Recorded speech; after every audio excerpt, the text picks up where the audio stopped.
Et on s'arrête sur ce moment clé pour les démocrates avec vous, Philippe Turle. Bonjour. Bonjour Nina. À vous. Alors ce moment, ce sera aussi la dernière grande apparition de Joe Biden.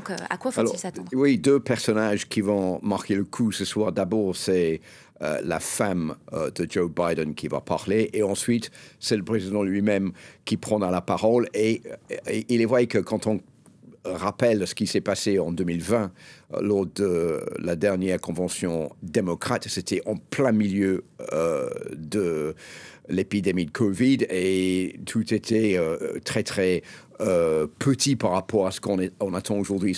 Donc c'est probablement la dernière grande occasion de Joe Biden, qui à l'époque n'a pas vraiment pu parler devant tous les délégués, de faire un grand discours et de jeter vraiment tout son soutien derrière Kamala Harris. Alors, c'est vrai que du côté républicain, on va regarder ce que va dire le président, parce que vous savez que Donald Trump, depuis le début de cette campagne, depuis le début de l'annonce de la candidature de Kamala Harris, a fait comprendre pour son soutien que c'est pas Joe Biden qui a voulu démissionner, c'était parce qu'il était forcé, c'est une espèce de coup d'État de Kamala Harris pour le pousser à jeter l'éponge. Je pense que ce soir, Joe Biden va d'abord jeter toute son énergie derrière Kamala Harris et deuxièmement, il va expliquer que si la décision a été prise, c'est la décision qui a été prise par lui-même et pour lui-même et pas par force, par quelqu'un d'autre.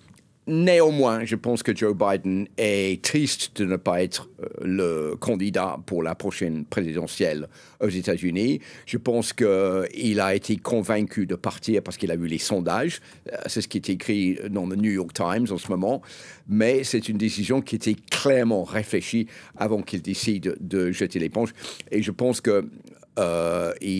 fera tout son nécessaire pour donner son soutien à Kamala Harris qui, elle, a vraiment la vent en poupe en ce moment, il faut le dire, qui a vraiment trouvé un nouvel élan dans cette campagne contre Donald Trump. Et justement, est-ce que ça peut durer ce moment Kamala Harris et si oui, comment?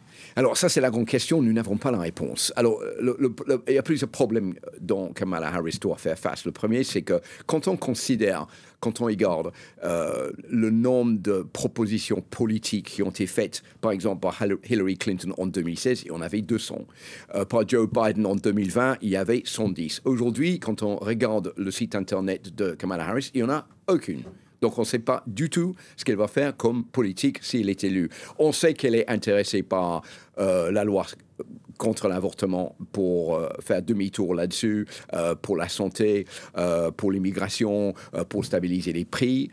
Tout ça, c'est clair et net. C'est un peu la politique aussi de Joe Biden. Mais sur le reste, c'est assez vague. Et le deuxième gros problème que Kamala Harris a, elle doit vraiment affronter ce problème lorsqu'elle fera son discours jeudi, c'est de se faire connaître auprès du peuple américain. Quand on regarde les sondages, par exemple, on a 51% favorables pour Kamala Harris, 45% pour Donald Trump. Donc, elle a repris la main dans les sondages, mais quand on demande aux Américains « Est-ce que vous connaissez bien Kamala Harris ?», c'est presque 50% des Américains qui disent « On ne la connaît pas vraiment, on ne sait pas ce qu'elle va faire ». Et je pense que le message que Kamala Harris doit faire transmettre lors de son discours de jeudi, c'est de dire « Voilà ce que je vais faire, voilà ce que vous pouvez attendre si je suis élue présidente des États-Unis, donc votez pour moi et votez pas pour Donald Trump ». Philippe Turle, merci beaucoup à vous pour votre décryptage.